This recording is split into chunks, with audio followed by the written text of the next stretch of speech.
The Oklahoma sun hung low and mean over the salvage yard that summer afternoon, turning rusted metal into a graveyard of broken dreams. Clint Westwood stood there with his boots planted firm in the red dirt, thumbs hooked in his belt loops, surveying the wreckage like a general assessing a battlefield. He was a man carved from a different era, 6'2" of weathered leather, calloused hands, and the kind of silence that spoke louder than most men's words. "That one," he said, pointing to a 1967 Ford Mustang fastback that looked like it had lost a fight with time itself. The salvage yard owner, a pot-bellied man named Earl with more grease under his fingernails than most cars had in their engines, squinted at Clint like he'd lost his mind. "That pile of scrap? Westwood, I've known you 20 years, and this might be the dumbest thing I've seen you do." Earl spat tobacco juice into the dust. "Engine seized. Transmission's gone. Frame's got more rust than a shipwreck. Hell, the mice made a hotel out of the interior." Clint didn't respond right away. He just walked toward the Mustang, his shadow stretching long across the twisted metal and shattered glass. When he reached it, he placed one weathered hand on the hood, feeling the heat of the sun radiating through the faded blue paint. His fingers traced the curve of the fender, following lines that had once cut through air like a knife through butter. "How much?" he asked. "For that?" "300, and I'm robbing myself." Clint pulled out a worn leather wallet and counted out the bills without hesitation.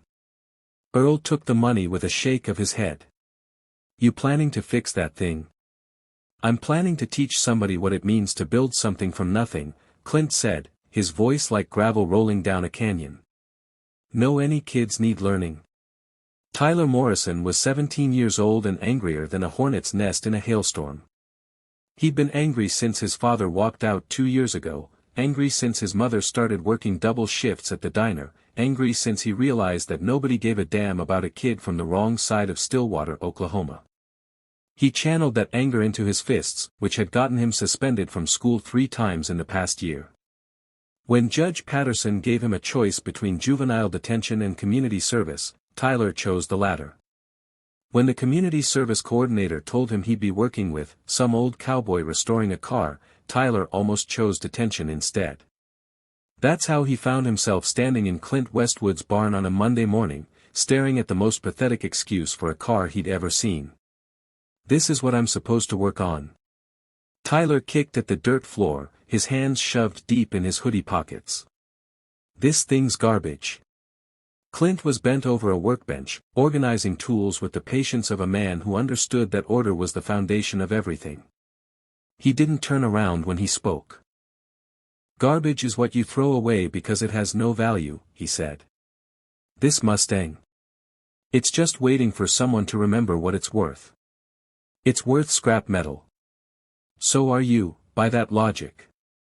Clint finally turned, fixing Tyler with eyes that were the color of storm clouds. "You got anger in you, boy. I can see it from here.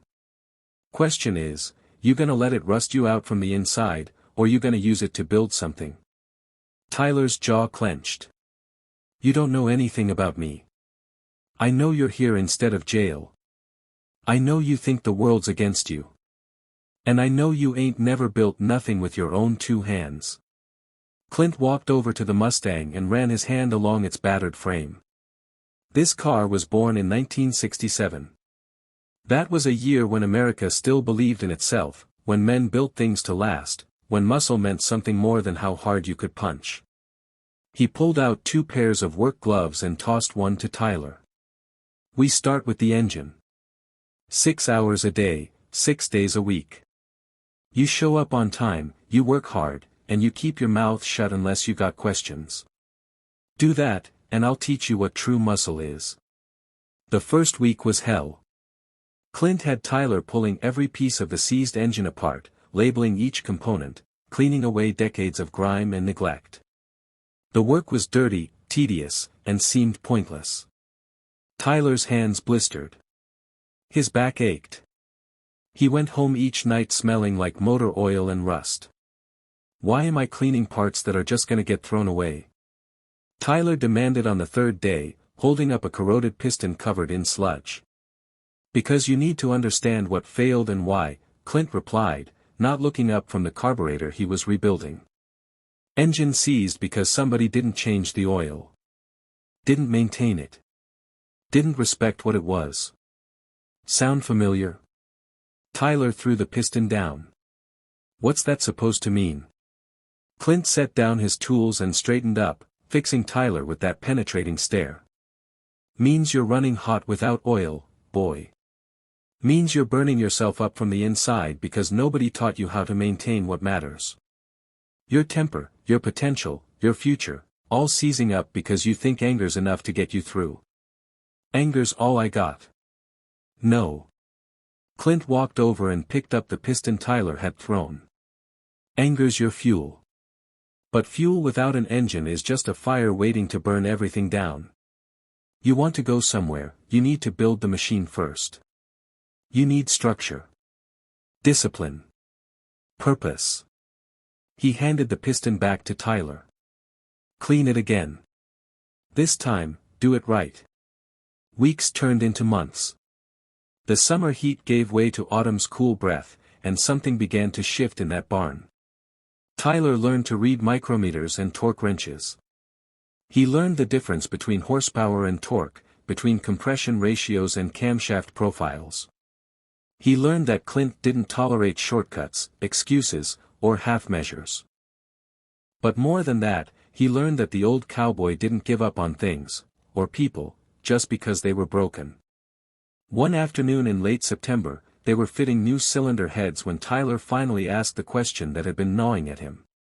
Why'd you buy this car, really?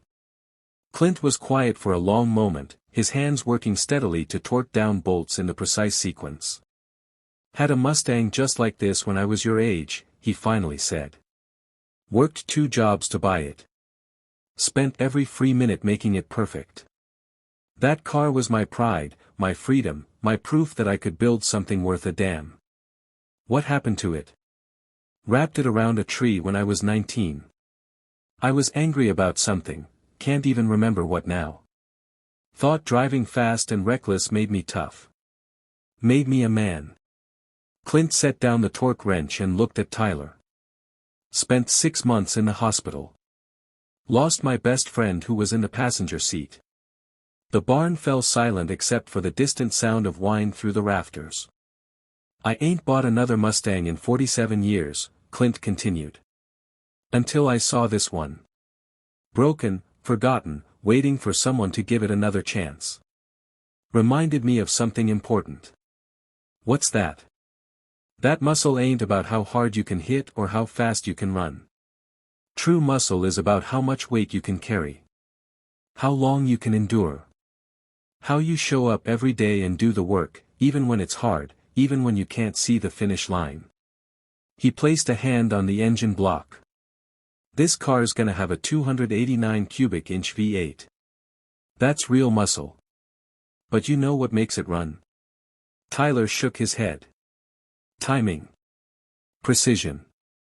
Every component working in harmony. Miss the timing by a few degrees, and all that power's wasted. Life's the same way.